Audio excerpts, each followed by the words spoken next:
Welcome back, everyone. Episode 40 of the Brodie Pod. Be sure to like, subscribe on YouTube, turn on the notifications, follow us on Spotify, rate the show with 5 stars, helps out a lot. If you want to stay up to date on the show, follow us on TikTok, Instagram, Twitter/X, and Facebook at Brodie Pod, on everything. And what's going on, everyone? We're back. Big episode, big 4-0, Matthew. Big 4-0 Let's episode. Address the elephant. You've moved. I was going to say I'm back. Oh, yeah, you are back, but you've moved. Am back. Yeah. I have moved. You were on the move. I wanted to bring that up. I think the setup's pretty nice right now. I think it could maybe a little pizzazz. You want to add some more stuff to it, but you've officially moved into your new place. You've got a new background. We're always changing stuff up on the show. Feels fitting that we're doing this on episode 40. I'm glad I can put Breeze on display now. Yeah, but you are back. Brought him out of the storage unit, and here he is. You are back. I'm also back. We're both back. Last week, guys, apologies real quick. We did not get an episode out last week. Hands up. Life gets busy. I went on vacation. I meant to say something last episode that there probably wasn't going to be an episode last week. My bad. That's a miss by me. But you know what? We're back for this week. We're hitting it up, and you know what? It feels a little rusty. I also was going to say, if we were to miss, I know I missed 2 weeks, but we didn't record at all last week. Yeah. So, if I were going to miss any 2 weeks, I think the last 2 weeks were pretty ideal. Yeah, we did talk about possibly getting a short episode out, but we were like, there's nothing to talk about. Last week was bare bones. There was World Cup. That was about it. We'd be scraping the bottom of the barrel probably. And as much as everyone probably enjoys this scrape at the bottom of the barrel, you know what? We want to give you a good episode. Also, just life gets busy. Everyone would probably relate to that. But we're back this week. We got an absolute banger of an episode for you guys. Probably going to be recapping some stuff from last weekend. Maybe the last week as well. But then we're also previewing some stuff that's coming up. Speaking of which, we got Brodies of the Week. We got Conor McGregor making his UFC return and how that went. Not the best. And then we'll get into some World Cup semi and final previews. And then capping it off with some other sports news around the MLB, NFL, and NBA before we get into closing out the show. But with that, Matt, let's get into Brodies of the Week. It's been a while since we've done some Brodies of the Week. Let's see if we still know how to do this. I'm excited. I do feel a little bit of rust. I feel like I left my child at the gas station, I went out for milk. Yeah. I finally came back. I left her abandoned. Did you bring the milk? I brought the milk. Oh, our podcast is a girl. Always. Yeah. Our baby girl. Let's get into Brodies of the Week. Brodies of the Week first. Brodie is actually not a girl. It is Caleb Wilson, the 4th overall pick by the Chicago Bulls out of UNC. I thought you were going to ask me. Well, I'm sure you know by this point. But if you know another draft pick out of North Carolina by the Chicago Bulls. Are you talking about Michael Jordan? I thought you were about to say... I was talking about Kobe White, but Michael Jordan too. Oh, well. I just went with the best. Anyways, he made his summer league debut on Friday, as obviously all the rookies did. He, in 33 minutes, he dropped 35 points, 5 boards, and 5 stocks. Those were the most points in a summer league debut in NBA history. What's a stock? Is that a steal and a block together? Yeah, so I think he had 3 blocks and 2 steals. Oh, I thought you were saying he blocked it. As he blocked it, he took the ball away. No. So stocks are steals plus blocks. Gotcha. You casual. You listen, not keeping up with the summer league. Hand up. Fair point. But yeah, most points in a summer league debut. That's obviously very promising for a team that needs a very good player at this point. There were some rumblings in the draft when it happened that Caleb Wilson could have possibly... I know there was the top 3 guys and he went number 4. Mm-hmm. But there was talks he could be out of the 4, he could be the number 1. Yeah, those top 4 guys were the top 4, and there was a lot of debate on the order. But I think the order that they actually went, DeBonza, Peterson, Boozer, and Wilson, I think that was like the most agreed upon Yeah, and outcome, and as a that's what Bulls happened. fan, you just go in and get your guy. And you're like, listen, this is the guy that fell to us. We You're not could going have to chosen complain. anyone else. Absolutely. He's off to a Uh, very promising start. What was the? Do you know off the top of your? Are you getting more into Caleb Wilson? I had one more little tidbit. Okay. He also went 7 for 11 from 3. Did he do this on 7-Eleven? No, 7-11 was Oh, that would Saturday, have been right? cool. Yeah. That would have been cool. But what's significant about that is he only made 7 threes in his college career. Wait, he only shot. He only. I guess he probably shot more than 7 threes, but he only made 7 threes in his college career. Correct. At Isn't 2 this years, guy like a year, point 2 guard years. or No, he's a shooting forward. guard? Is he a forward? He's a wing. Yeah. I got to get I back guess to my wing and forward are different. Actually, you know what? I think it's a 4. because he's not like super tall. I thought he was one of the guys that was bringing he's up a the 4. ball. He's 6'10". Oh, never mind. I guess he. I mean, he's looks. like I guess he looks smaller on TV. he's athletic 4, an athletic big guy. Yeah, But 6'10", I mean, 6'10". dude, 7 for 11. I know it's summer league, but still, you're 7 for 11, and he only made. He did get asked about it. Why he only shot 7 threes in his college career, and he went out and went 7 for 11 in his first NBA game. He's just saying that he just chalked that up to the college their game plan for the team. Apparently, he worked with notorious shooting coach, lethal shooter. The guy is that the guy that's like I understand it now. Yeah, Yeah, he's I big see. on Instagram and social media, but apparently he really knows his shit. Apparently, actually, very good shooter. I guess if your name is Lethal Shooter, you got to be a solid shooter. Correct. I think Basketball, at least. the Thompson twins should get in contact with him. I think. Basketball, at least. He's a good shooter. Correct. Maybe I guess John Morant's a different type of shooter. Anyways, I'll get in my second. Ready? No. We're alternating. Oh, okay. All right. I'll get into my Brodie of the week. Speaking of some historical stuff here, shout out. My Brodie of the week goes to the Allen family or the Allen estate, previous owners of Portland Trail Blazers, who just got Ja Morant, which the Portland Trail Blazers, if you didn't know, sold for $4.25 billion on March 30th. The Allen family also were the previous owners of the Seattle Seahawks, which on July 11th, 7-Eleven, just sold for $9.61 billion. So a cool, what is that? 13, almost $14 billion for the Allen family just in the span of 4 months. So they sold both teams? Yeah, so they had to sell both. I don't know if we ever talked about this on the podcast, but so the previous owner of both these teams was Paul Allen. He purchased the Seahawks back in 1997 for $194 million. So yeah, well xed his investment. It ain't a bad profit.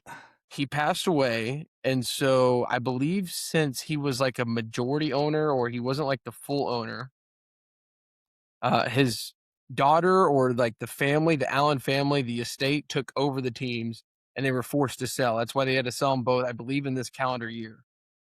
So they were putting them on the market.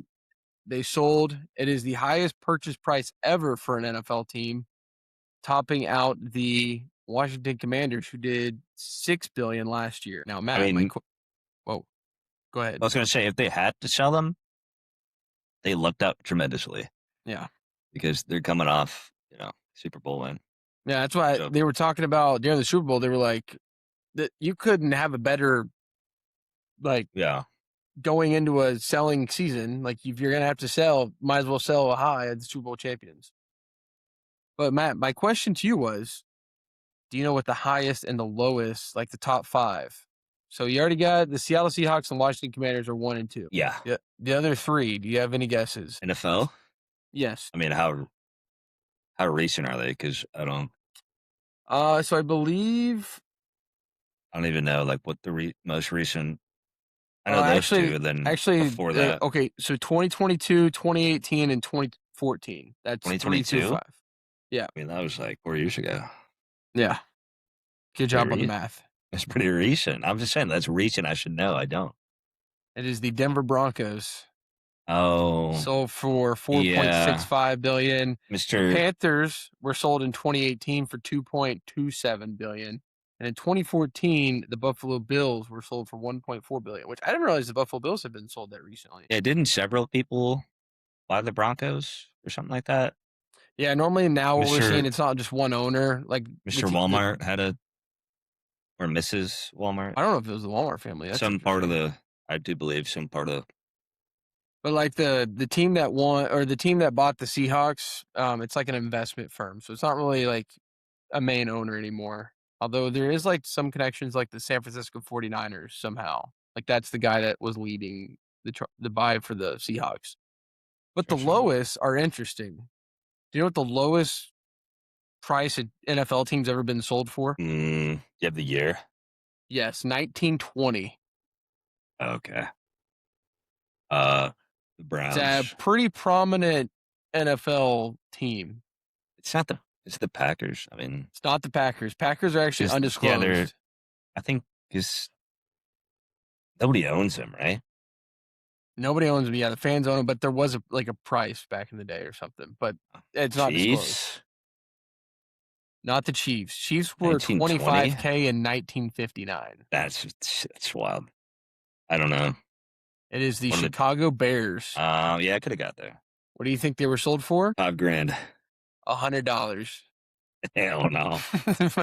So now, That's so crazy, man. that's wild. I mean, like, we could have bought the Chicago Bears in 1920. To be fair, that might have been. There's probably a lot maybe back then. It's not. Wouldn't have been that much. No. It would have been more than it obviously was today. That's like when the NFL was like starting up. They were like, hey, we got a team. Let's just sell them immediately. Okay. Yeah. The second lowest was the New York Giants in 1925. They sold for $500.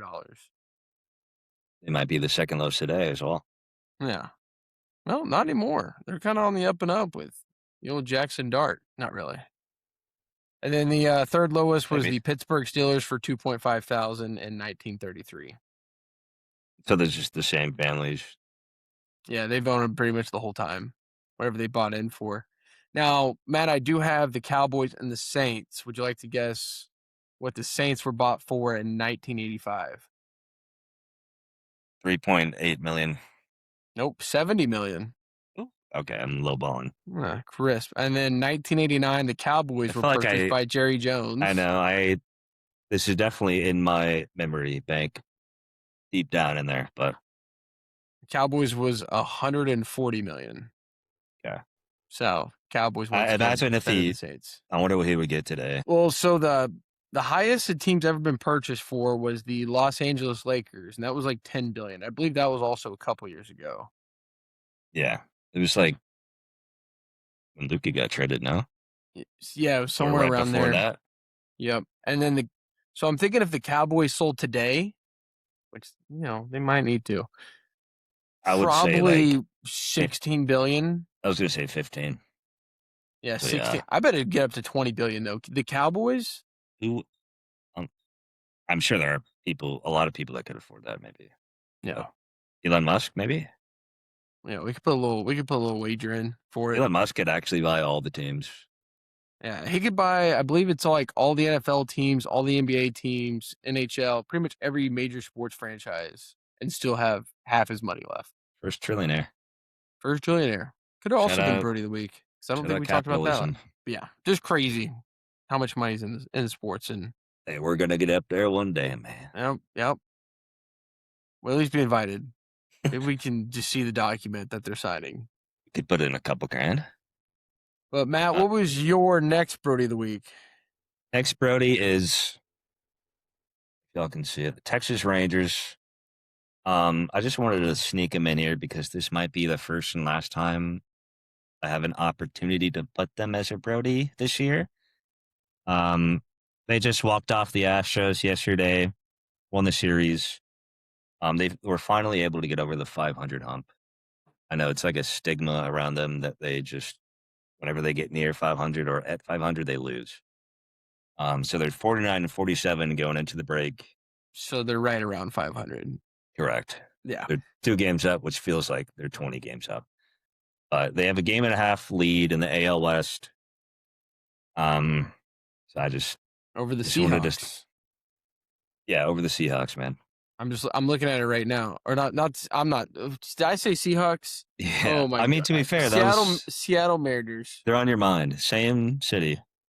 Yeah. Close enough. But yeah, over the Mariners. I was looking at the standings right now. It's Mariners, Astros, A's, and then Angels. Yeah. Even though I think we lost a series against the Angels. Angels. Yeah. But well, I think you're right. I think that might be the last time we can bring up the Rangers. You know what? they're Maybe picking up they'll go on a steam. run. Yeah. Picking up steam. I did watch a game the other night. I was like, who are these guys? I have not seen a lot of these players. There's a lot of younger guys now who are also playing super well, obviously. Apparently, like the AL West is very easy right now. It's like when people were, they talk about the NFC South in football. Like the AL West is right up there too. How about the AFC South? It could also be the AFC South. Pretty much any of the South in the NFL. Yeah. Yeah, I wouldn't say it's the worst division, but it might be the easiest to win. It's right up there. Speaking of which, as we're doing this podcast, we're watching the home run derby right now. Bryce Harper is currently hitting in Philadelphia. It's his home stadium. Him and Kyle Schwarber. Kyle Schwarber just hit 10. Bryce Harper he has to beat that. He's going to beat that to stay. It's top 4 goes to the to round 2. Yeah, I kind of like we were going to maybe talk about this later on the episode, but I think it's going to be so far past. But I do like the new format they're doing where it's not like timed. It's actually like they get each swing. Yeah. So round 1, they get 20 swings. Obviously they can take pitches and wait for the one they want. Second round, that gets cut down to 15. And then in the finals is also 15. But top 4 advance to the second round, and then obviously top 2 to the finals. Yeah, they needed to do something else to it because I feel like the time just like everyone remembers the Josh Hamilton home run derby when he just absolutely was going yard at Yankee Stadium, and it was probably the most electrifying round 1 of all time. And then he just like ran out of steam after he hit I think it was 32 home runs or something, or was it 28? Yeah, it was just ridiculous. It was 500-foot home run after 500-foot home run. It's one of the biggest what could have been, dude. Yeah, and at least like this, you can see the ball land before they have to hit another one. But getting off track here. Just wanted to mention that if we see us keep looking over, we're watching the home run derby as it's currently going on. So we'll let you know probably by the end of the episode who won. Maybe if it's finished by then. My next Brodie of the week, not a typical, sports athlete, but Adam Schefter. He's officially reached a new multi-year extension with ESPN. I believe it was brought up last week, but I think it was finalized today on Monday. I don't know why I said today because this podcast drops on Wednesday. But the new terms are not disclosed exactly by ESPN on how much he's getting paid, but it is through it's end of the 2030s. His previous contract from 2022 was around $9 million a year. And fun fact, Adam Schefter did not break this news. I went and checked all the tweets, and he never tweeted this. This would have been something that he should have tweeted out there. That would have been funny. Adam Schefter breaking the Adam Schefter news. Yeah, he should have put a picture of himself and said, breaking news, I've signed a new contract with ESPN. Yeah. He also should tell us what the contract, that's his whole job is to say what the contract is. Might be a little personal for him, I guess. He does it literally to professional athletes every day. Yeah, but that's not him. No, dude, he has to report what he's making a year, and he has to put a picture of himself. He will put it out there. I will say, a lot of people probably want that job, right? Being able to break all that news and stuff. But dude, I don't think I want that job. Stressful and how on top of shit you gotta be. Yeah, that's you gotta be 2 hours of sleep. You gotta be up at all hours. You have 3 phones that are constantly just going off with information that you have to just decide if it's actually real or fake. It's like him and Shams for basketball. He was up at whenever that Luka trade broke at midnight or 1 a.m. or whatever. You gotta be up. You gotta be ready for that type of stuff. It's all about being first. Now, here's a question. Which one should be paid more, Shams or Schefter? I mean, I feel like Shams is still fairly new. Schefter's established. I think he just hit his 20-year mark with ESPN. Yeah, because who was the old? Woj? There was a Woj Yeah. for basketball. So I guess probably Schefter. But I think you bring up a good point. It's like a lot of people want this job and they Until don't you got to realize be what on your comes. phone for like Yeah. 22 hours a day. Yeah. Which a lot of people probably are on their phone 22 hours a day. They ain't making $9 million a year though. Matt, I consider you the Adam Schefter of our fantasy football group. Every time Dude, there's breaking news, you're putting it in there. Every group message has the Schefter of the group. agreed. I do like to consider myself. I do live vicariously through both of those fellas. And if you want news as fast as you can get it, sports wise, Twitter. I have their notifications on whenever they tweet. That's like the first, like the earliest way to get breaking news like that. Cause I'll get a notification from their tweets and then like 20 minutes later, ESPN, 30 minutes later, like Bleach Report, you know.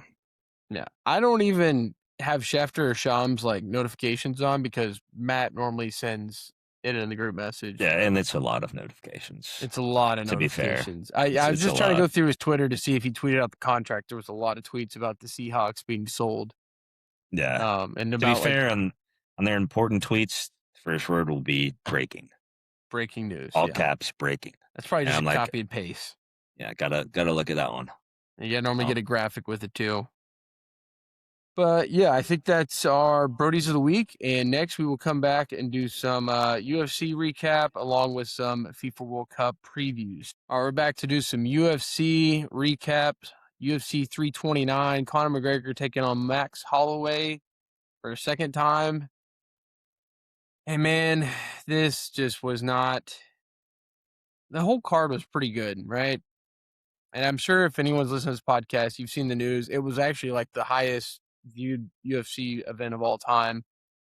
Conor McGregor goes out for a flying leg kick and twists his knee, tears his ACL. I believe that's like what's come out. He's already starting to have surgery on it. Hadn't fought for like 5 years, makes his comeback, and then the fight's done in, I think it was like 69 seconds. Nice. Yeah. Well, it's not nice what happened to him, but nice yes, and yeah.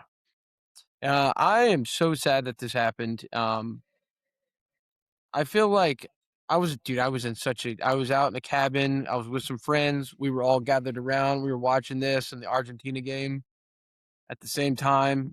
They ended about at the same time. Both ended very early. Just unfortunate for Conor McGregor.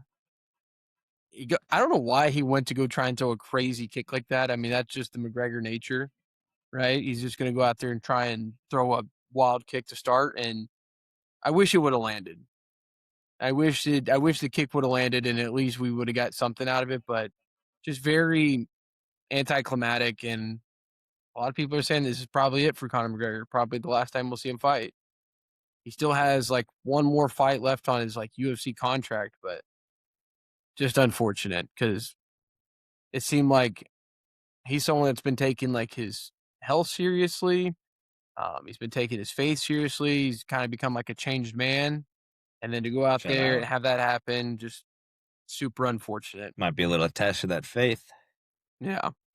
Yeah. And I assume I did see little people were saying rigged, scripted. Yeah, I don't know why people are saying scripted.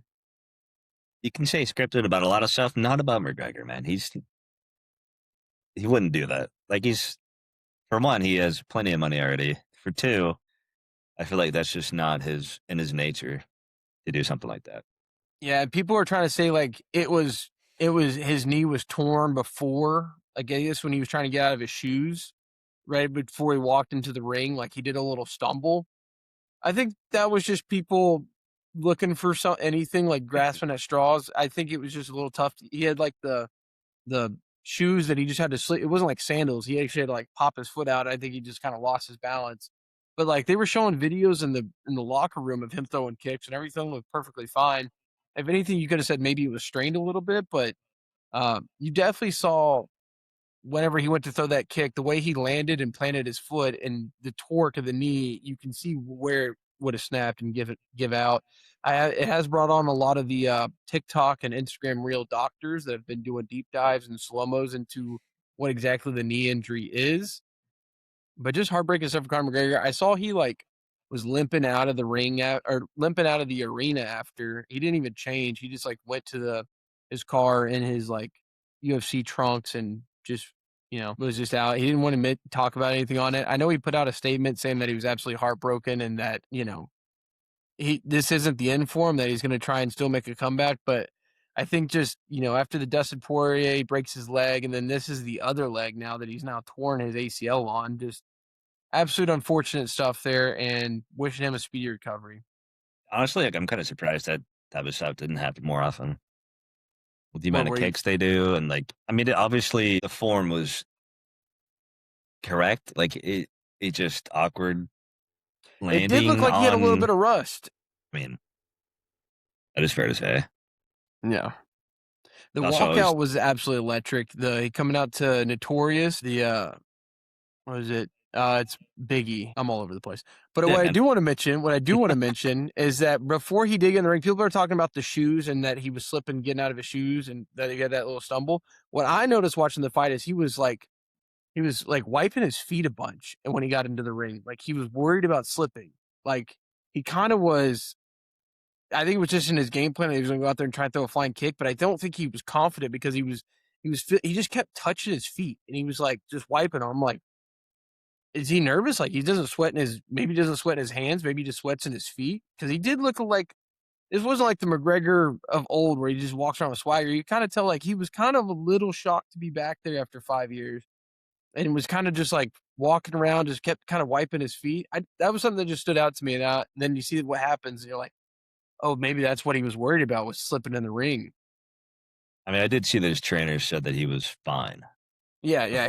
Before getting into the ring. I think he was completely fine when he got in there. I think he was just nervous about slipping, and then he did kind of slip and stumble a bit. Even the way when he went to throw the kick and the way he landed, it wasn't a confident kick. He kind of just went out there and was maybe I can just superhero kick this real quick and finish the fight. But unfortunate stuff there. Yeah. Maybe he just had to overextend his leg too far. Maybe he wasn't expecting Holloway to counter it in any way. I did have I talked about it a little bit with some of my friends that I was watching happen. I was like, man, I feel like I have fighting blue balls now. I wanted to see a fight, and then to have that happen, I told my friends, I was like, guys, just go out by the campfire and just start fighting. I just need to see something. I want to place a bet on one of you guys to win or something. Yeah, I know. I told you before we started this that I'm not a big UFC guy, but I did go out and watch McGregor versus Cowboy. Cowboy Cerrone? Yeah, back in the day, and that was blue ball because that was over in probably the same amount of time. No, this one was shorter. At least that one you got to see some he was doing the shoulder punches at the time. I mean, yeah, McGregor won that one, but it was still super short. Yeah, and shout out to Max Holloway, absolute class act. He noticed something was wrong with McGregor after that first kick, and I think he came out and said yeah, he wasn't going to hit a wounded dog or something. Because he could kind of tell even McGregor it just sucks the way it all went down. And I know Max, he's also a showman, so even if you want to say it was rigged, Max Holloway's not going to be in on it being rigged. He wants to provide the best entertainment he can. He's the guy that did the whenever him and Gaethje were doing fighting for the BAMP belt, he was stay in the ring for the last 10 seconds. We're going to see here. We're just going to throw punches until someone gets knocked out. And he absolutely does the 1 second knockout. Apparently, Holloway and McGregor are kind of close in real life. Yeah, I can see that. I mean, Holloway did come out after and said that he wants to. Now it's 1-1 because Conor McGregor won the first fight between them back in the day, and now Holloway's won the second one. They want to do a third one. McGregor did say, I've listened to some of the interviews leading up to this fight. He said he has 2 fights left on his UFC contract. This was one of them. And then the next one, he said he already had a date, and it was in April. I don't think he's going to be fighting in April now. I think it's going to be a minimum of 2 years before we see him fight again. And even after that, I mean, if he wants to, obviously, Dana will probably welcome him back. But Well, that's the He thing is he just said won't be the same. he said he's been in negotiations with UFC on getting a new contract. So I guess he says he's not done yet. I think he's like 37. And I can see him going into like the boxing, like the celebrity boxing stuff after this. Jake him Paul's been calling him out. Yeah, I don't want to get started on Jake Paul. But maybe McGregor can get into some like peptides. All that stuff's going around right now. Maybe some, was it stem cells? Peptides. I don't know how much that affects the knee. Peptides apparently do crazy stuff. Yeah, and it's all the craze right now. Maybe you can do some experiment. But honestly, all jokes aside, we're wishing Conor McGregor the best recovery. UFC's a better place when he's involved. Like I said, it was the highest viewed UFC event in the history of the UFC. I think it was like 20. I don't know what the gate means, but they had it. I think it was like 24 or 23 million. But out of the top 5, he's 4 of them. So crazy stuff there. Like Conor McGregor, big name pool. They're actually talking about the UFC might have like a superstar problem because there's not really the next Conor McGregor. Unless you look at the fight that was right before this one, Paddy Pimblett. Paddy the Baddy. Absolutely. You want to talk about, you know what? Maybe the main card didn't go how we wanted to. Maybe the main title fight didn't go how we wanted to. Paddy Pimblett absolutely showed up on the undercard. Took on Benoit Saint Denis, who was, I believe, in the France Special Forces. And Paddy the Baddy he finished this fight in the first round as well. And I think it's Darth choke submission. Absolutely electric stuff.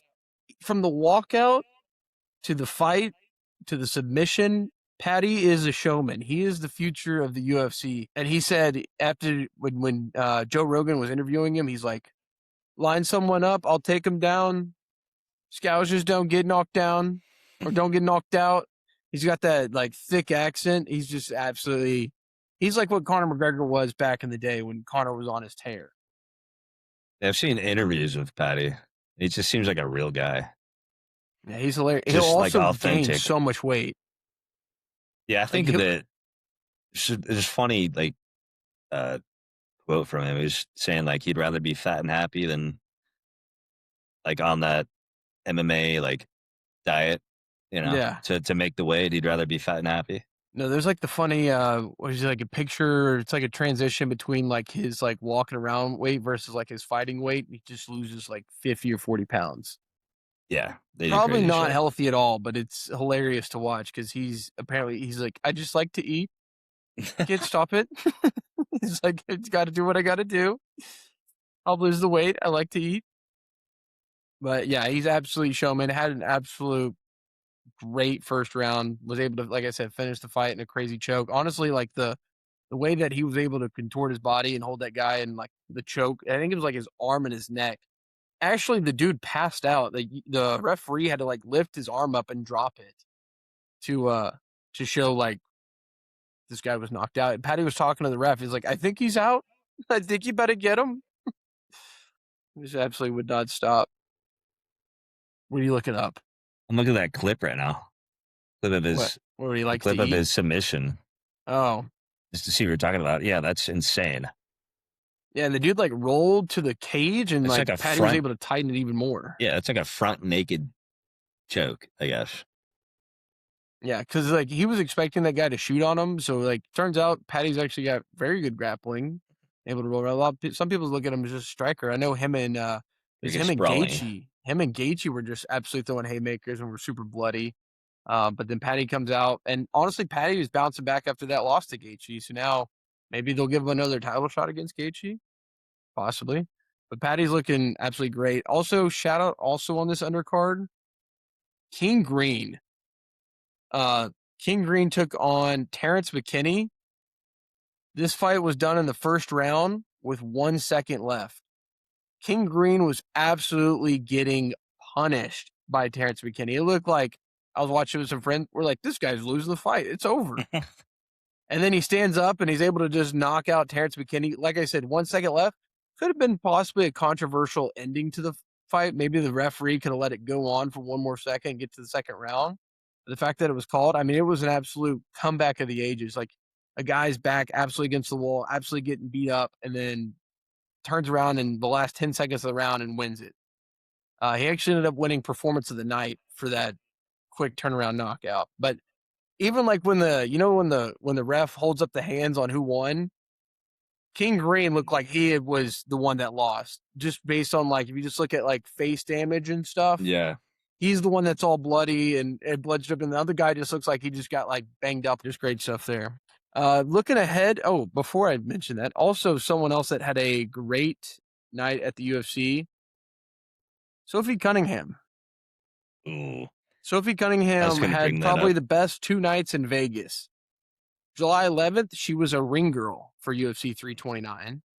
And then turns around July 12th, dropped 20 points, 7 for 9 from shooting, and went 6 for 7 from 3-point. I'm going to say, hey, UFC might be better at promoting the WNBA than the WNBA is. Yeah, well, and she also had a picture with Max Holloway. They were doing the pointing meme at each other. Or I think he was pointing at her, she was pointing down at the ring or something. But just I saw her, and I was like, what is Sophie Cunningham doing at UFC? I thought that was really cool. And apparently there was some other controversy between some of the other celebrities that were there. Dana White, apparently one of the celebrities that showed up, I think it's a fighter. I think it's a fighter in the UFC. I didn't really know, but turns out UFC didn't know. They had him listed as an OKC Thunder. They got him mixed up with Jalen Williams. Yeah, I saw that. Yeah, and Dana White was like... Yeah, he was pissed. He was pissed. He's like, I can't believe they put a graphic up. He's like, don't even put a graphic up if you don't know who it is. Yeah, that's wild. I thought that was funny. But speaking of which, the next fight for the UFC is UFC 330. It's like the next big one. The undercard's okay, but the main event is really what I'm interested in. It's Islam Makhachev taking on Ian Machado Gary. Ian Gary. Ian Gary is also a fighter out of Ireland. A lot of people are saying like he's kind of the next Conor McGregor. Fighting at 170, he's obviously a lot taller than Conor McGregor, and his fighting style is very similar. He's a very strike heavy guy. Taking on Islam, who is a very grappling heavy guy, wants to take it to the ground, wants to submit you. But it's going to be for the welterweight title, so should just be a good fight. I think that one is August 15th, so about a month, and we'll do a recap on that one as well. I think that was all I had for the UFC. Yeah, at all the cards that happened. Honestly, wish Conor McGregor the best. Moving on to some FIFA World Cup semi and final previews coming up. So the semifinals are happening. By the time this podcast comes out, we'll already know one of the results, and then Wednesday, the second semifinal is. So first semifinal is France taking on Spain, Tuesday, July 14th at 2 p.m. here in Arlington, Texas.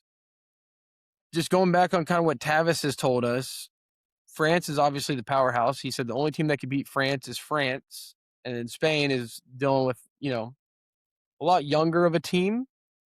They got like the young superstar and Yamil Yamal. There we go. Some of the soccer names are a little tough. But obviously France is the superhouse. The other semifinal going on, England taking on Argentina, July 15th. It's going to be Harry Kane taking on Lionel Messi. And also Jude Bellingham from England is one of their top players. England's actually, I believe, the favorite in this one. Are they really? I mean, I'm not going to say like I know. Like that should be what it is, but you're right. We don't really know. But I did have a little cheat sheet here to help us, Matt. So they've compared these soccer teams to the NBA teams that were in the playoffs for us Americans. So England, their comparison of who they said they would be in the NBA is the New York Knicks. Loud fan base and might finally be their year. And then Spain is an elite defense led by a young superstar. Spurs are the team that they compared them to. Argentina, they've compared them to the Golden State Warriors. Can the GOAT carry them one more time? Good comparison. And then France, dominant roster from top to bottom. Who does that sound like? I guess OKC. OKC Spurs. OKC Spurs. OKC Thunder. You're right. It's just, I mean, you got to compare France to the Spurs, man. No, France to... Yeah, two French coaches on that team. No, not the French. I know It's that's the OKC. easy comparison. Yes, the World Cup final is going to be in New Jersey Sunday, July 19th at 2 p.m. So the World Cup's going to be all wrapped up by next week, and we can finally know, who the winner is out of these top 4 teams. It's also all 4 of these teams remaining is 1 through 4 in the seeding. It's been very chalk. Yeah. Well, there's been a little bit of some differences, but as far as the teams that made to the semi and the final, it's going to be pretty chalk. Which has me ask you this, Matt. Let's give our predictions. Yeah, I'm sad that Erling Haaland isn't in it anymore, man. Yeah, well, okay. I was going to talk about a little bit about Erling Haaland, so we can. Prediction? Uh, what? Oh yeah, go ahead and give your prediction. Okay, isn't that what we just asked? Yeah. Originally, before this even started, before I knew anything at all, I had France. But they're probably the favorite in the beginning. I don't think that's changed. I guess Messi's obviously playing out of his mind, but I'm gonna France, and then I'm gonna say Argentina. Same France and Argentina. Okay. I think Messi can get it done. And then who's winning out of France and Argentina? I'll stick with France. Sticking with France. I'm going to say it's going to be France and England. Yeah, that's probably what it's going to be. And I like France to get it done. France does seem like the best team in this. It seems like these top 4 are the top 4, but it seems like France is that next level. Yeah. I wouldn't be shocked if Argentina made it. They've had like the most games go to like knockout or not knockouts, but like penalties. I'll say like in the semifinal wise, England and Argentina is a closer call than what people are saying France and Spain. France is apparently a super heavy favorite against Spain. Maybe not super heavy, but they're up there. Getting into the golden boot race though, I've taken off just the people that aren't no longer in the tournament. But so leading off right now at 1 and 2, going with who's tied for first, Lionel Messi and Kylian Mbappe, both at 8. And then Harry Kane and Jude Bellingham, both for England, are tied with 6. And then Dembele with 5. And then, forgive me, Spain, we're trying to pronounce this name, Mikel Oyarzabal. Oyarzabal has 4. And then on assists, it's Michael Olise for France with 5. Kylian Mbappe at 3. Bukayo Saka for England also has 3. And Anthony Gordon also for England has 3. Yeah, there's a name for you. I mean, it's promising for England that they're, tied for, they seem like the more technically tied for team. second. They have 2 guys tied for second, technically. Yeah, and then France and Argentina just have like the top guys, Messi and Mbappe. Who do you think's going to win the Golden Boot race? Gotta go Mbappe. Actually, no, I'll go Messi. I'm going to go Mbappe. Even if Argentina doesn't win, I think Messi could get 2 more. I guess I could actually do it, yeah. I guess if they lose, right? The finals would count as well, so I guess Mbappe probably does get it. Yeah. I'm going to have to stick with Mbappe just because I have France advancing. By the time this podcast comes out, we're not going to know anything about that. It's going to be Spain versus England probably at this point. Yeah. That tests the Brodie Pod curse. Some other soccer news. Yes, the summer of soccer is almost over, and it's definitely over for Erling Haaland, but he returned to a hero's welcome in Oslo. He brought home an interesting souvenir. Matt, did you see the souvenir that he brought home with him off the plane? It was a raccoon holding a whiskey bottle, like a stuffed raccoon. You gotta preface that with taxidermy. Yeah, taxidermy. Yeah, he didn't bring an actual raccoon home on the plane, but you know what? That wouldn't be surprising for Erling Haaland. He could have, if he wanted to. There's anyone that could have done it. He also met with Norway's royal family, which this is the first time I'm hearing Norway has a royal family. I guess every country over there has a royal family. A lot of them, probably. Yeah. Probably a lot of kings and queens around there. Not here. Not the good US of A. We only have 1 king. Also, thank God we didn't do a podcast last week because we would have had to talk about Team USA's absolute debacle against Belgium. Holy shit. We did watch that game together, and we were embarrassed. I was like, thank God we're not doing a podcast this week because I don't know much about soccer, but I know the goalie absolutely whiffing on a ball. That was the easiest goal I think I've ever seen. Oh, I should have looked this up sooner. There's some kicker in the NFL that went to kick a field goal and he like got the tip of his cleat stuck in the grass as well. Yeah, that's what Trying to they're kick the comparing ball. to. Yeah, that's absurd. But to the sport, by the way. It's a Sorry, sport. They're lucky. we'll, Hey, listen, they're lucky LeBron James decided to play basketball 20 years ago. Give me four more years. I'll be bought back into Team USA. Give me I know DK after that Metcalf. performance, I was like, I'm done. But no, I'll be bought back in 4 years. I did see, I guess we both saw or heard that the announcer was like, I know a lot of the Americans are going to be done now for the next 4 years, but please go and support your local soccer MLS club or whatever. something. I'm like, brother, we This got is the 4 last other soccer I'll sports watch to for watch. 4 years. This is the last soccer. Although we do have to pick a team. We did tell Tavis we'd pick a team for the Premier League or Champions League. One of those. He said just pick one and choose it. So we do have to come up with an official team backed by Brodie Pod. Okay. So we'll keep doing that. Now, as much as how much we'll actually keep up with them, we'll try our best. I mean, keep up. We're not going to watch every game. Also, I just want to shout out another thing that I've been seeing. There's another podcast. I think the name's Triple Covered Sports or something. I've been seeing their clips on TikTok and Instagram, and it's hilarious. They're treating it like they're treating it like the MLS is the best of soccer. It's like a parody. They're like, yeah, this Mbappe guy probably needs to come over and try himself at the MLS. see a real man's league. And I was just like, this is peak comedy. It's definitely a good parody. So just shout out that. I got to shout out another small podcast. I don't know. They might be big. I don't know. I've just seen those clips and I thought it was hilarious. I was like, we need to definitely do this too. We're up for a collab. I think, yeah. I think we'd fit in well with their style of comedy on soccer. It was hilarious. He's like, maybe Mbappe should just get off in Arlington to go try himself for FC Dallas and see if he can make the team. I was like, okay. I would fit in. I think we'd take him. But with that, I think that's it we had for soccer and UFC. We'll come back, do some other sports news, recap around, and then we'll get into close out the show. Or we're back for some other sports news stuff going around. Starting off, Jannik Sinner wins his second consecutive Wimbledon title. He defeated Alexander Zverev in 4 sets to win his 5th major title back-to-back at Wimbledon. Sinner is the 5th man in the Open era since 1968 to defend titles at 2 different majors before his 25th birthday. So, looking absolutely... Like I said, I did see, apparently tennis is just dominated by the top guys.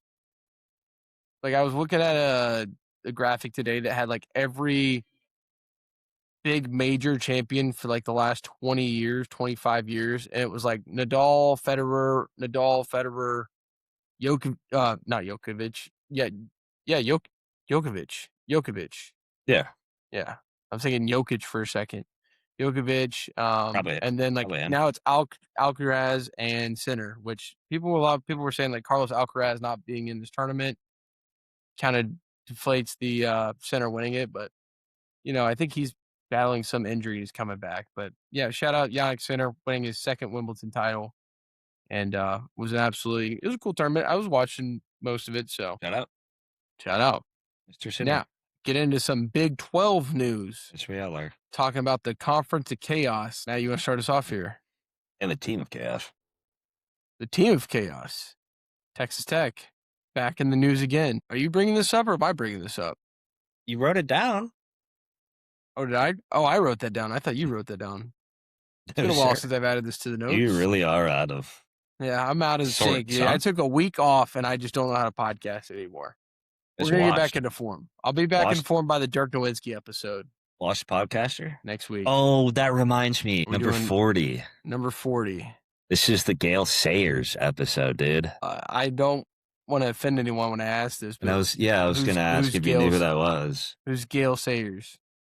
Hall of Fame running back for the New Orleans Saints. Chicago Bears. There we go. What year? I'll tell you what year. Also, anyone keeping track at home, Kyle Schwarber and Who's the other guy that's in the final right now? I just saw it. Oh, Jordan Walker. Jordan Walker. Yeah. I was thinking Caminero, but he's already out. 1965 to 1971. There we go. A little past my time. I'm just saying that looking at his Pro Football Reference stats, I don't know if that's Hall of Fame worthy, but they do. We've completely buried the lead in what we were talking about. They were giving them out back then, willy nilly. Big 12 news. Team of Chaos, Texas Tech. JT Toppin is returning to Texas Tech basketball. He tore his ACL in February of 2026 before the March Madness tournament. Dominant player, but I think he went undrafted or just didn't declare for the draft. Could have easily been like a draft pick. I feel like he did declare. He just went undrafted. Yes. Probably torn ACL. I mean, I did see like he was in mocks. I guess I don't know if he'd officially declared, but I do support the decision going back because now he fully healthy. He would have been maybe into the lottery pick. Yeah, now I'm interested to see with ACL because normally they say you're out a year, and if he did it in February, he wouldn't be available to Texas Tech until next February, leading into the March Madness tournament. But definitely an incredible, important piece for Texas Tech basketball. Glad to have him back on the team, and I'm sure, when we get to March Madness next year, he'll be a dominant force in it. His teammate Christian Anderson, although did get drafted. Yep. So shout out to him. Speaking of some other Big 12 news, something that was announced, I believe, at the end of last week, but the Big 12 has announced a partnership with Monster Energy drinks. Monster Energy. Maybe not drinks, maybe just Monster Energy. Apparently, it was for a cool $20 million, and it includes, like, jersey logos and some other, like, sponsorships. So, like, they're going to have, like, a logo on the field now. A lot of people came out and said $20 million. Not a lot for what they're getting. Like, yeah, definitely not. It's an absolute steal.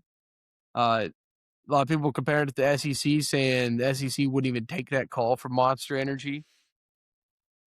I can agree. I don't think that was the right amount. Also, I believe every school should be able to sign whatever deal they want, or opt out of it if they want. I think they should just put a giant logo of a white Monster can right in the middle of the field. Of all the fields? 50-yard line. That's pretty much what they're getting. There's going to be a Monster Energy logo on pretty much everything Big 12 now. They should call it the Monster Big 12. I did like that idea. The Monster 12? Monster 12. I think that's definitely what they need to do, something like that. But I did see Kansas announced a New Jersey sponsorship with like a cryptocurrency. And so I'm wondering if now teams can opt out of having like the Monster logo on their jersey and do something else. Or like, could Texas Tech, they have so much money, could they just be like, we're good. Actually, we don't want to put a Monster logo on our red jersey. We don't put a green Monster logo on our red jerseys. That just would not look good. Then have to be green, right? Then have maybe like the white Monster logo. That might be better, but I'm not a fan of this. Yeah, this is a very odd sponsorship. Yeah, for only 20 mil too. I mean, they could have done. I think it should have been 50 or 70 for mil. the entire Big 12. That's because it's football and basketball. That makes it even crazier, actually. Yeah. So I think each team is going to get $2 million out of it. So I think there's like 16 teams in the Big 12. I think there would have been, some other logo brands that would have put up a little bit more money. But you know what? Sounds Big 12. Sounds like they should rebrand the Big 12. Yeah. It's the Big 16, huh? Big 1-6. I don't know. I just thought that was so. I thought that was so stupid. To sign that partnership. I mean, probably not going to get a Monster Energy sponsorship after this episode, but I think what's the guy for Tech, the oil guy? Cody Campbell. He's put more than 20 million into that team. Yeah, I mean the roster alone. So Monster getting that deal for 20 million is actually insane. Yeah, and I think it's to help like the smaller teams that don't get a lot of money invested in them. But I think what small team is there in the Big 12? What small team is there in the Big 12? Colorado. Small team with Deion Sanders as the head coach. Okay. Let's see. What other teams? Arizona State.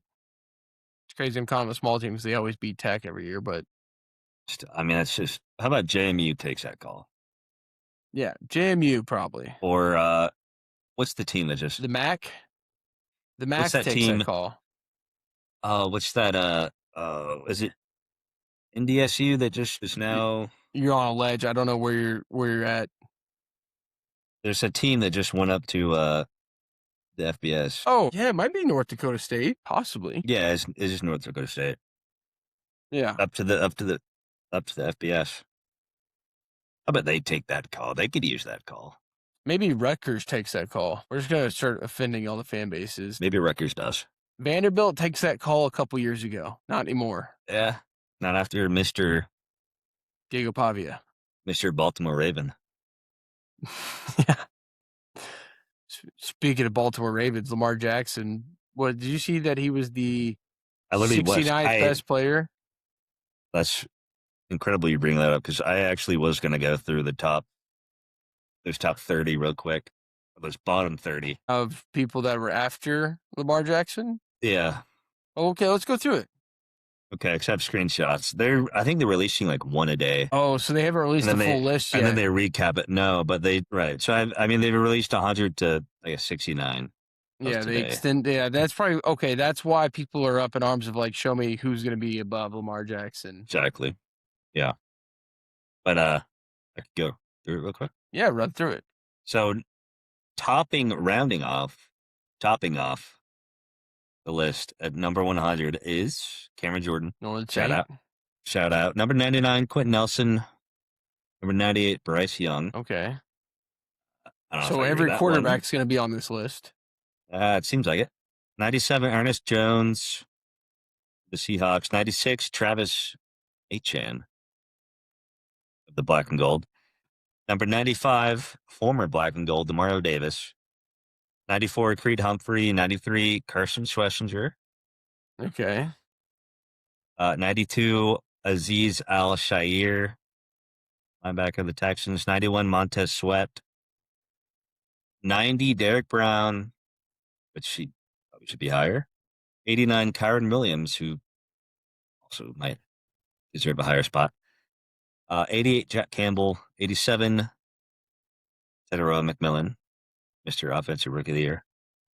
86, okay. 86, Tuli Tuipolotu. 85, Brock Purdy. Okay. So far, Brock Purdy, Bryce Young, quarterback-wise.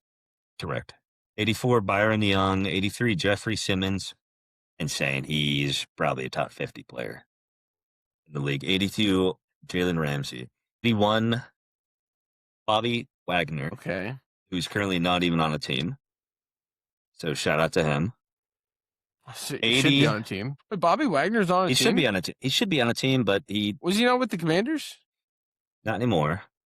Well, he was, but he... I don't know if I ever heard about that. Certainly not top 81 player. 80, A.J. Brown. Definitely should be higher. Agreed. 79, Travis Kelce. Probably fair where he's at in life right now. Maybe. He's got Taylor Swift. He doesn't need to be ranked that high. He's honeymooning right now. 78, Josh Sweat. 77, Baker Mayfield. Baker needs to be higher. Maybe I just put a lot of emphasis on quarterbacks. Maybe. 76, J.C. Horn. 75, Buda Baker. 74, Josh Jacobs. Controversial. 73, Zach Allen. 72, Jordan Love. Jordan Love definitely should be higher. A top 10 to 12 quarterback in the league right now. Probably 12. 71, Zay Flowers. You're telling me he's... I kind of like that for Zay Flowers. He's 9 spots ahead of A.J. Brown. Oh, he should definitely... A.J. Brown should be higher than him. Agreed. I'm talking about like where he's at. That's probably fair for him. Yeah. I mean, each their own.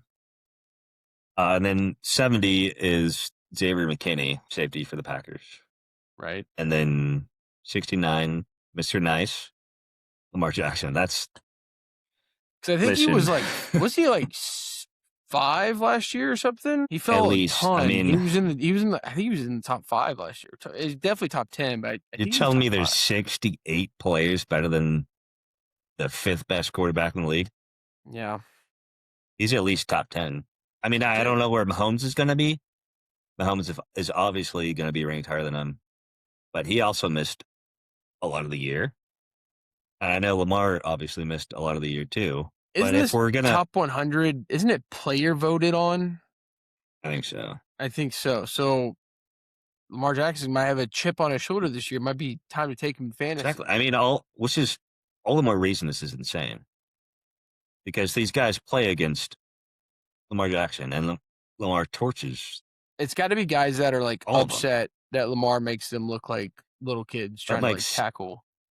Tell me Zay Flowers is 2 spots ahead of Lamar Jackson? Like, you're out of your mind. Yeah. Lamar Jackson is probably already a Hall of Famer. 2 MVPs, the most rushing yards for a quarterback ever. Yeah, put him in, but I'd like to see a little more playoff success. I mean, if we're doing that, a lot of these guys got to get down on. Like Josh Allen. I'm not talking about the list. I'm just talking about Hall of Fame. Oh, okay, fair. But obviously, like I was going to say, like the list, like is a guy going into the league this year. Like, where would you want Lamar Jackson? Would I want him in my team? Yes. Would I get a steal for him at 69? Of course. Yeah, there's only 3 teams. I'm interested to see what quarterbacks are above him, and it sounds like it's going to be a lot of quarterbacks. Holmes, Stafford, Burrow, Drake May. Dak Prescott will be above him. Correct. Tyler Shutt. What about if they put CJ Stroud? Just kidding. If they put CJ Stroud, I'm out, dude. I'm gonna go watch MLS. Yeah, we'll get into soccer a lot more. No, that's just crazy. I think we're just in the NFL offseason. They just wanted something to reach at. So Lamar Jackson being 69. I mean, that's insane. The only way I could see him being that low is injury. But no. All right, moving on to some NBA news here, Matt. You want to take it away? I will. Obviously, a lot of the NBA stuff, the big news has already happened. We've missed a lot of that. I guess I have, Giannis, Jaylen Brown, that type of stuff. But speaking of Paul George, true. I mean, he was in the trade. Yeah. Yeah, I'm saying, but big name, obviously. Speaking of big name, OG NBA players, the remaining free agents that are, I list them as OG NBA. There's a lot of guys that are more coveted, but they're a lot younger. But I was going to say, I got 6 listed here. Should they retire or keep playing? OG NBA free agents. First one, Draymond Green. Is Draymond a free agent? I thought he was doing like his player option with Golden State and was trying to get Braun to come in. He's not on the team as of this current moment. Not official. Okay.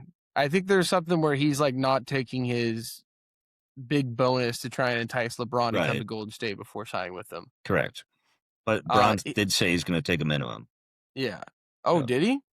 Yeah. Okay. He said this isn't about money. This is about winning or whatever. Yeah. Okay. Yeah. Draymond, I think he'll be playing. Okay. Next one, Mr. Triple Double, Russell Westbrook. I think he'll be on a team next year. Dude, he can still contribute, man. He's been like obviously out of his prime for a while, but he's still a good player. There's a lot of teams that probably could use him. Next one, Braun. Yeah, obviously going to keep playing. We're still waiting the decision. Correct. DeMar DeRozan. I did not know he was free agent this year. He'll probably keep playing. Yeah, I mean, he's a scorer. It's all about where these guys are going to end up. So I think a lot of these guys are going to keep playing, obviously, because they're OG guys. Just the experience alone would get them on a team. Plus, they're still good. Yeah. Next one, James Harden. Definitely be on a team, but it's going to be funny to watch. I always like watching the James Harden controversy go on. I mean, for the Cavs, this would be embarrassing if they don't get Braun. They traded Harden, or they traded Darius Garland for Harden straight up this past offseason, or this past. Yeah, so are they going to try and re-sign him? I don't know what they're doing, but he's not on the team. Obviously, he's good for him. Playoff dropper, but still, he's a very good player. Last one I have here is Bradley Beal. Did he come out with the Suns? Yeah. Yeah. I mean, notoriously bad contract guy. Yeah, he just won. Jordan Walker just won the home run derby. That's so crazy. Sucks for Kyle Schwarber. Did not win it at his home stadium. Kyle Schwarber hit 10 home runs and 15 swings, man. Wasn't enough. It wasn't. But Bradley Beal, is he enough Yeah, I mean, he'll be on a for some team. certain team? Is he though? I don't I don't know. I He's not guess the that NBA is a little tougher to make a roster. Hey, he's not that it's 30 it. point per game scorer anymore. Yeah, I mean, it all depends on what role these guys want to have on their new team. Like, if they want But to be a top guy, it's gonna be a little tougher. But if they're like cool coming off the bench or being just a role player on the team, like, yeah, obviously James Harden will find a team. He just had enough success to where someone's gonna take a shot on him. Uh, Russell Westbrook, I did not know he was he on Denver last year? I think he was a role player on Denver. no. Maybe it was the year before. I think he was on the Kings. Was he on the Kings? I'm gonna look it up. He's been on so many teams at this point in his career. Yeah, Sacramento Kings. Yeah. Yeah, he was on Denver the year prior, but That's what I'm saying. Like, these guys are kind of, like you said, they're kind of past their prime. They're kind of OG. They're kind of taking a step back. There is a lot newer talent in the NBA that's really starting to show. Like, I just saw there's a new freak coming out that's like 7'7". Apparently, he's gonna be looking down at Victor Wembanyama. That's crazy. Who are you talking about? Let me see if I can find it real quick. The guy from Florida? I don't think it was Florida. There was some really insane tall guy that's from Florida. He might not be in Florida anymore, actually. Changed teams. His name's Mock. J.K. Mock, 7'7" Australian basketball prodigy who's already turning heads in the world. Yeah, that's disgusting, man. I mean, we're gonna see 9-foot guys in our time at this point, at this rate. Yeah, all those 6 guys Eligible for obviously the draft in 2028, by the way. We should tank this next year. I Let's mean, go. finals. We're gonna be in the finals this year, so why would it tank? Well, we don't have to tank this year. It's tank next year, I think, right? Win the finals this year, tank the next year. Yeah. Correct. Okay. Get Mock. Fair enough. I did have another thing. It was, I don't know if you've talked about it when I was absent. What team would benefit the most from signing Braun? We didn't really talk about what team would benefit. We talked about that he was going to Golden State. And apparently that has changed, as we've expected with LeBron. It's never going to be easy on a decision. Right. I mean, this is the anniversary, the 16th anniversary, right? Of the decision. Yeah. I think. Him taking his year sounds talents right. down to South Beach. Yeah, because that would have been 2010. Yeah, so 16th year. Yeah. So, I mean, there's 5 teams that are like the heavy favorites. Right. Heat, Cavs, Warriors, Sixers, Timberwolves. The Heat, obviously, Giannis and Bam. Yeah, that would be a fun pairing just because it'd be like a new big 3. And obviously, you still have LeBron. And once again, those guys are very defensive heavy. Like, the Heat kind of need someone that can come in and score. And Braun, even at, 40, what is he, 41? Still could come in and get you what you need on a nightly basis. Yeah, I mean, Giannis and Bam are good for probably 45 wins by themselves. I mean, Bam alone. 83? 83. Hey, Mr. 83? Mr. 83. They don't even need Braun, dude. Yeah, Braun could just take a couple nights off. Bam will go drop what he needs to. Cavs, obviously.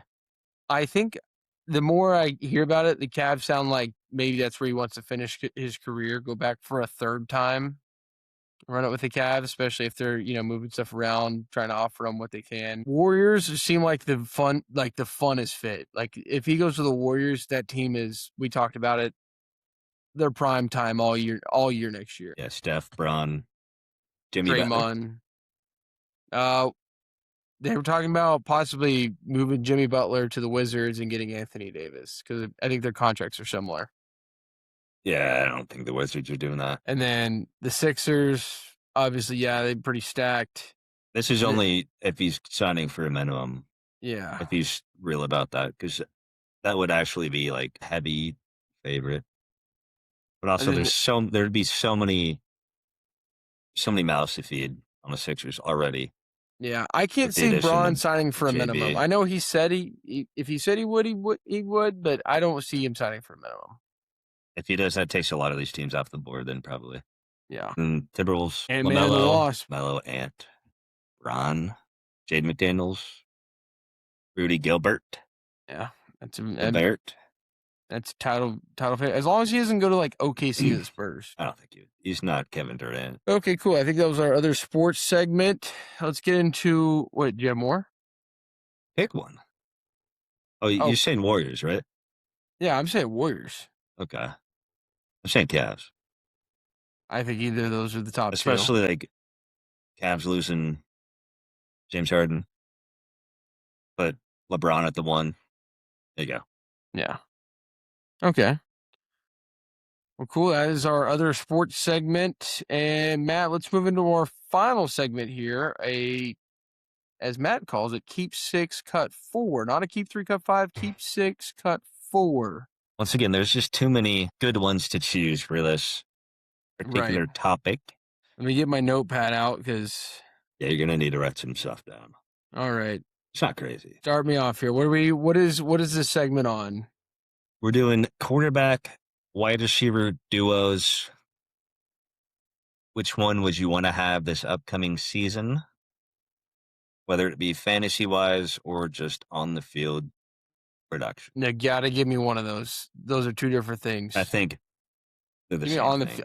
On the field. Essentially same thing. Okay, on the field. If they're good on the field, it's going to be good quarterback and wide receiver in fantasy. Or it's rare to get the same. Well, that's why it's hypothetical, huh? That's what right. Let's do on the field. That's the whole point of the segment, right? Hypothetical. All right. First one, Matthew Stafford and Puka. Keep. Yeah. I don't even need to see it because I know Puka has one of the best productions, and obviously Matthew Stafford coming off MVP. Like, yeah, give me those easy. But he's old. He'll be older. He was old last year, and he still won MVP. He's going to be 6 months older. Next one, Dakota Rain Prescott and CeeDee Lamb. Keep it 2 off rip. Keeping 2 off rip. Those are 2 great duos. CeeDee Lamb, I think, is one of the most athletic wide receivers out there. And Dak Prescott, I know he's going into year 9, year 10. He's got the veteran leadership. He can throw a great long ball too. So, give me that. Love both those guys. Now I know what else I'm looking for. Sorry, I keep cutting you off. Continue. No, I know what I'm looking for now. Okay, is it Drake May and AJ Brown? Haven't seen these guys in action yet. Yeah, I'm gonna cut that. On paper. Drake May has objectively one of the best long balls in the game. Yeah, but AJ Brown's a little bit of a diva. But once again, on paper, this is great. But I think there's going to be some off the field stuff if there's any type of adversity that these guys face this year. I do know what you mean by him being a diva, but this is going to be the best. We saw the fallout with him in Philly. Yeah, this is going to be the best receiver Drake May probably will ever play with. Yeah. But next one, Kyler Murray. Speaking of best receiver that quarterback's going to play with, Kyler Murray and Justin Jefferson. Oh, man. Okay, so when I initially said that I knew what I was looking for, I forgot Kyler Murray is the Minnesota Vikings quarterback. Once again, on paper, probably looks great. Good quarterback. Not great, good. Yeah. Justin Jefferson, elite. And Kevin O'Connell being the head coach, I think he's a quarterback whisperer, quarterback guru. He fixed Sam Darnold. He made Kirk Cousins look. I mean, don't get me wrong, Kirk Cousins is good, but he made him look elite. Very good. I'm just saying, a lot of people are down on Kyler Murray, but and I'm trying to think who else on this list you're going to throw at me. Obviously, I'm looking for Jamar Chase and Joe Burrow. I know that's coming down the pipeline. Yeah, but on this podcast, we do respect ball. And I'm just thinking through other options here. Like if there's a Sam Darnold JSN, I'd probably take that over this. Interesting. Obviously, don't get me wrong. Justin Jefferson, top receiver. It's either him or Jamar Chase. Pick one or two. But I'm going off quarterback wide receiver duos. I'm going to cut this. It could come back to haunt me. So you're putting Kyler above Darnold, essentially. I mean, Darnold above Kyler. Yeah, Super Bowl winning quarterback. Sam Darnold. Not Super Bowl MVP, though. Next one, Joe Burrow, Jamar Chase. Yeah.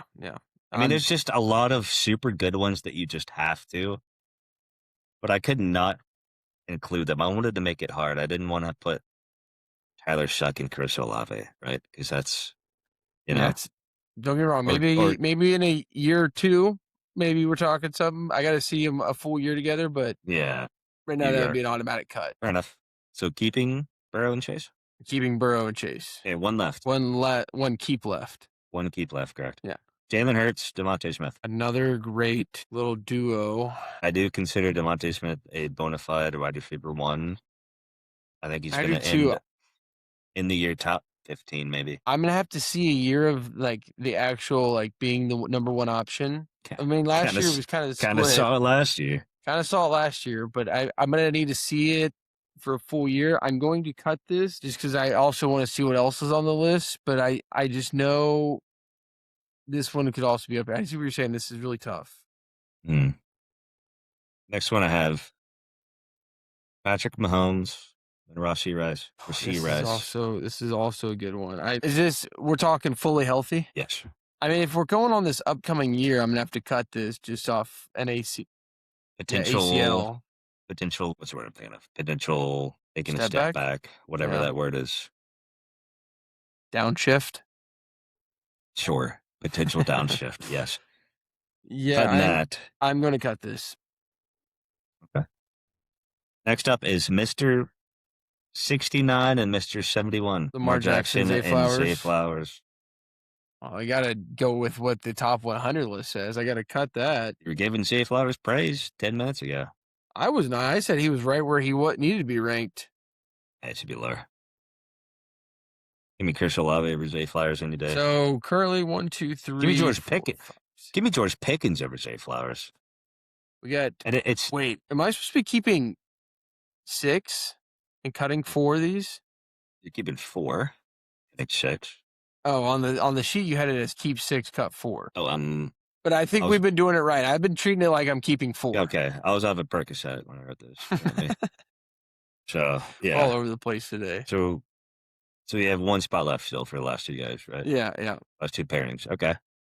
Next one is kind of a little curveball. Mr. Glock Purdy and Mike Evans. Oh, man. I mean, when I read through the scenarios in my head, I thought about the 49ers, and I was like, definitely cutting. So I'm going to cut this. I think, he could be the 49ers' best receiver in history. All time. Possibly, but I mean, like, last year was... I'm kidding. They have Jerry Rice. Yeah. Yeah.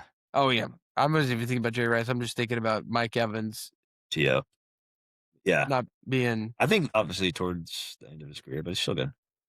Anyways, last one. So the better question is Brock Purdy the second best quarterback that Mike Evans has played with? Where does he rank in the quarterbacks that Mike Evans has played with? Yes, he did play with Tom Brady. Played with Tom Brady, and it's like Baker Mayfield, and then Brock Purdy. Jameis Winston? And then Jameis Winston? Who else? Mike Glennon, maybe? He's probably out there.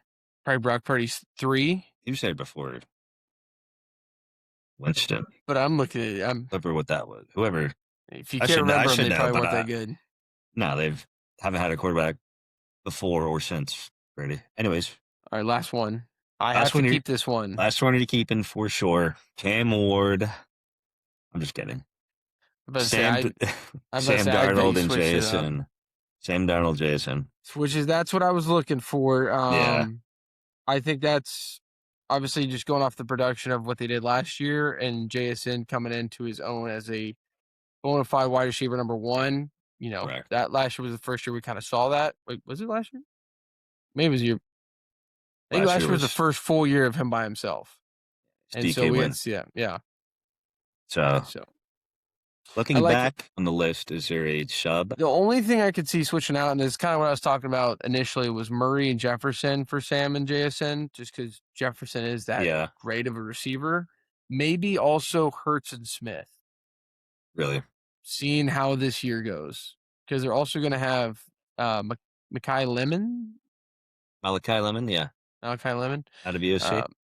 So I think, DeVonta Smith will be the number 1 option, but he's going to have some of that taken off his plate because Lemon will be the slot guy. They'll take a lot of the pressure off of him. Oh, okay. You've been learning a little bit, huh?